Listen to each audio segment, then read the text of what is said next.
ఇక్కడ మాట్లాడే రెండే.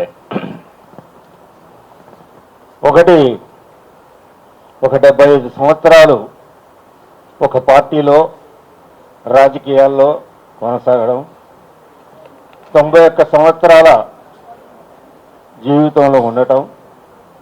మూడవది, ఆనాడు 1997 నుంచి ఈనాటి వరకు నా భావం, ఆలోచన ఈ సమస్యకు పరిష్కారం చర్చల ద్వారానే తప్ప తుపాకీ గొట్టం ద్వారా అటువైపు కానీ ఇటువైపు కానీ జరగదు అన్నది నా దృఢ అభిప్రాయం.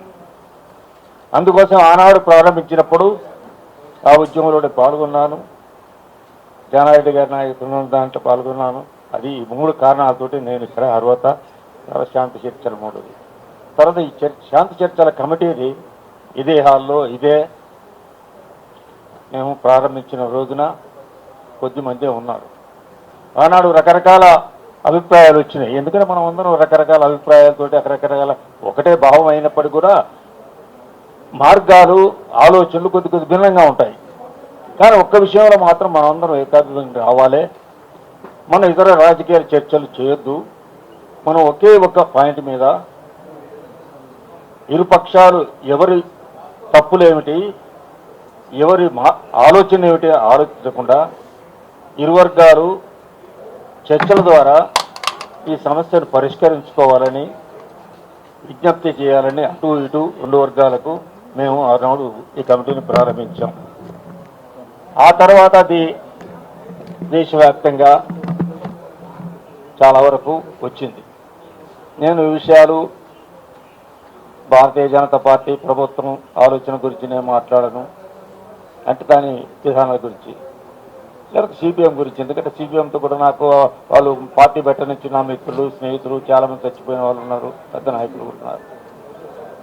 కానీ ఆనాటి నుంచి ఈనాడు కూడా మేము ఆ మార్గం తప్పు, మీ త్యాగాలు గొప్పవి, మీ సిద్ధాంతం గొప్పది, కానీ మేము మార్గం తప్పు, కొద్దిగా ఆలోచించండి చెప్పుతూనే ఉన్నాం. ఈనాడు వాళ్ళు మొన్న ఈ శాంతి కమిటీ వచ్చిన తర్వాత ప్రప్రథమంగా వాళ్ళ వైపు నుంచి మేము చర్చలకు సిద్ధమే అని 1 కాదు 2 కాదు 3 కాదు 5 లెటర్స్ పంపించారు. అది అమిత్ షా గారికి ఒక బలహీనతగా కనిపించింది. అందుకోసం ఏమనుకున్నాడు, ఒక 3000 మంది ఉన్నారో 4000 మంది ఉన్నారు అంచనా వేసుకున్నాడు. వీళ్ళని పీకేస్తే లేపేస్తే ఇక అయిపోద్ది అనుకుని చస్తారా వస్తారా, దారిలోకి వచ్చి తుపాకీ కింద దండ పెడతారా లేకపోతే చస్తారా, ఇదే మార్గం. ఆయన ఇంకే మార్గం లేదు. ఆ గుట్టలు గుట్టు పెట్టాడు. 2 నెలలు జరిగింది. 20,000 అంటారు, 15,000 అంటారు, 8,000 సైన్యాలు పెట్టారు. ఆ కొండ ఏం పెట్టారు వీళ్ళు? ఒక 70 మంది ప్రాణాలు తీశారు. ఇంకా కొద్ది 30 మంది 40 మంది ఇంకెంతమంది నాకు తెలియదు. దాంతో దేశంలో మావోయిస్టు పార్టీ అంతమైపోతుందా? అది ఒక రాజకీయ, సాంఘిక, ఆర్థిక విధానాలతో కూడా ఒక రాజకీయ పార్టీ అన్నది గుర్తించడంలో ఈ పార్టీ అంటే భారతీయ జనతా పార్టీ ప్రభుత్వం విఫలమైంది. వాళ్ళు ఏమంటే ఉన్న వాళ్ళందరినీ లేపేస్తే పోతుంది అనుకున్నారు. ఎంతమందిని లేపేసి అందరినీ తుడిచిపెట్టినా కూడా ఈ ఉద్యమం ఆగదు. చరిత్ర చెప్తాం సత్యం. అయితే ఇప్పుడు మనమందరం చేసిన తర్వాత ఇప్పటికున్న అభిప్రాయం, ఒక్క నిమిషం, నేను అనుకునేది ఏంటంటే అమిత్ షా దిగో ఇప్పటికీ ఆయనే అదే ఉన్నాడు, ఆలోచనలో ఉన్నాడు, లెక్క కడుతున్నాడు ఎంతమంది పోయారు ఎంతమంది ఉన్నారని. ఆ చంపేసిన వాళ్ళని మీరు చూస్తున్నారు, అందరూ అమాయకులు, ఆడపిల్లలు ఎక్కువ మంది చచ్చిపోయారు. అందరూ ఆ ఆదివాసీ అమ్మాయిలు వాళ్ళని ఏమేమో చేశారని అదంతా వదిలిపెట్టాను. చచ్చిపోయిన వాళ్ళంతా ఆదివాసీ ఆడపిల్లలు ఎక్కువ మంది చచ్చిపోయారు. పట్టుబడిలో లొంగిపోయిన వాళ్ళే ఉన్నారు. ఇంకెంతమంది చెప్పేశారు, చంపేస్తారు, అందరు చంపేసినా కూడా కాదు.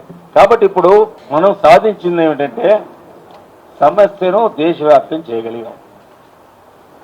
దేశవ్యాప్తంగా ఈ ఉద్యమం, ప్రభుత్వ విధానం, ఆలోచన, వాళ్ళు నక్సలైట్ యొక్క త్యాగాలు మనకు అర్థమైపోయినాయి, తెలిసిపోయినాయి. కానీ ఏం చేసినా అమిత్ షా మాత్రం ఆయన లక్ష్యం ఒకటే, అందరినీ లెక్కగట్టి తుడిచేస్తే అయిపోయిన సంఖ్య అనుకుంటే అంతవరకు చదువుతాడు. కానీ మనం ఇప్పుడు అందరూ ఆలోచించాల్సింది ఒకటే. ఇంతమంది చెప్పారు, ఇంతమంది ఆదివాసీ ఎంపీలు ఉన్నారు, ఇంతమంది దళిత ఎంపీలు ఉన్నారు, ఇంతమంది ఐఎంపీలు ఉన్నారు, ఇంతమంది ఉన్నారు, నోరిప్పారంటే నోరిప్పడానికి వాళ్ళ జడ్జీలకే లేకపోతే, ముఖ్యమంత్రులకే లేకపోతే అమాయకులు అంటే ఆ ఎంపీలను చేస్తే తెల్లారి వరకు ఏమవుతారు వాళ్ళు అందుకోసం బిక్కు బిక్కు అంటున్నారు. అందరు గుసుకుంటుంటారు, ఏం చేస్తాం సార్, మేమేం చేస్తాం సార్ అంటారు. కాబట్టి ఈ పరిస్థితి వచ్చింది. అందుకోసం ఒక చైతన్యం అనేది, ఒక భావన ప్రతి గుండెల్లోనూ కొద్ది మెదులుతుంది. కానీ ఎవడు ధైర్యం చేయట్లేదు. ఈ ఒక్క విషయంలో కాదు, అన్ని విషయాల్లో దేశం ప్రమాదంలో ఉంది. కాబట్టి మన శాంతి చర్చల సమితి రాజకీయాలు చర్చించకుండా ఒకటే, ఇప్పుడు మనం శాంతి చర్చల సమితికి పెంచిన తర్వాత వాళ్ళు ఊరుకోలేదు, ప్రత్యామ్నాయ భావ యుద్ధం ప్రారంభించారు. మీరు చూస్తున్నారు లేదో, వాళ్ళ యొక్క వాట్సాప్ ఛానల్ చూస్తుంటే నరికేయాలి, కొరికేయాలి, ముక్కలే చేయాలి. విదేశీ ఏజెంట్లు ఎందుకు బతకనిచ్చారు ఎన్నాళ్ళు, అది గొప్పదనం చేస్తున్నాడు, తిరగబడండి అని వాళ్ళు చెప్తుంటే ఒక సిద్ధాంతపరమైనటువంటి ఒక వాతావరణం వచ్చింది.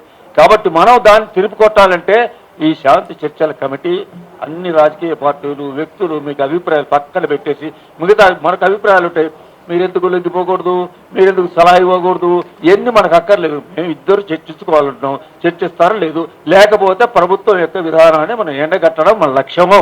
దానికోసం మన ఉద్యమాన్ని బలోపేతం చేయాలి, ఏకం కావాలి, ఐక్యం కావాలి.